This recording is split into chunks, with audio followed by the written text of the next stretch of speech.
শনিবার রাতে রংপুর জেলা স্কুলের অবসরপ্রাপ্ত শিক্ষক গণপতি চক্রবর্তী, তার স্ত্রী প্রীতিলতা, মেয়ে আগামী ও ছেলে আয়ুষের মরদেহ নিজ বাড়ি থেকে উদ্ধার করে পুলিশ। 24 ঘন্টার মধ্যে হত্যায় জড়িত মুগ্ধ ও সিদ্ধার্থ নামে দুই যুবককে গ্রেফতার করা হয়। পুলিশ জানিয়েছে, নিজ ভবনের ছাদে মাদক গ্রহণে বাধা ও বাগবিতণ্ডার জেরে এই নির্মম হত্যাকাণ্ড।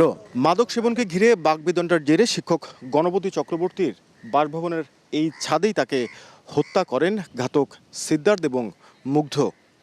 পুলিশ বলছে, এর পরেই সিঁড়িঘরে শিক্ষকের স্ত্রী এবং কন্যা এবং সবশেষ বাড়ির ভিতরে ঢুকে তার শিশু সন্তানকে হত্যা করেন এই দুই ঘাতক। গণপতি চক্রবর্তী 6 থেকে 7 বছর ধরে বাস করছেন রংপুর নগরীর মাছুয়াপাড়ায়। স্থানীয়রা জানান, তার পুরো পরিবার ছিল শান্ত স্বভাবের, কারো সঙ্গে তাদের কোনো বিরোধ ছিল না। শুধু মাদক সেবনে বাধা দেয় এমন নির্মম হত্যাকাণ্ডের কথা বিশ্বাসই হচ্ছে না কারো। সাদাসিধা মানুষ ছিল, খুবই ভদ্রলোক ছিল, বাইরে কম বেড়াইতো। মেয়েটা খুব স্কুল যায় না, দিদি আমি স্কুল গেলাম, যা বোন যা।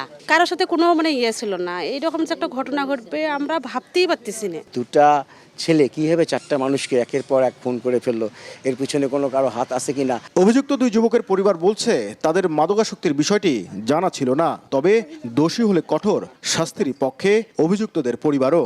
আমি তো এটাই বিশ্বাস করতে পারতেছি না, ওই রকম দুইটা ছোট ছেলে এত বড় কাজ করতে পারে। একটা নয়, দুইটা নয়, তিনটে নয়, 4টে। সে যদি কাল অন্যায় কাজ কিছু করতেই থাকে, সে শাস্তি পাবে। এই নৃশংস হত্যাকাণ্ডের পেছনে আর কোনো ঘটনা আছে কিনা তা উন্মোচনে বিচার বিভাগীয় তদন্তের দাবি উঠেছে। এখানে বিভিন্ন রকম কথাবার্তা আমরা শুনতে পাচ্ছি। তো এখানে আমরা চাচ্ছি এটা বিচার বিভাগীয় একটা তদন্তের মাধ্যমে, সুষ্ঠু এবং নিরপেক্ষ তদন্তের মাধ্যমে যেন এই ঘটনাটার বিচার হয়। কারণ আইন সকলের ঊর্ধ্বে, আমরা আইনের প্রতি শ্রদ্ধাশীল। হত্যায় জড়িতদের দৃষ্টান্তমূলক শাস্তির দাবিতে সোমবার রংপুর জেলা স্কুলের সামনে মানববন্ধন করেছেন শিক্ষক শিক্ষার্থীরা। নাজমুল ইসলাম নিশাত, সময় সংবাদ, রংপুর।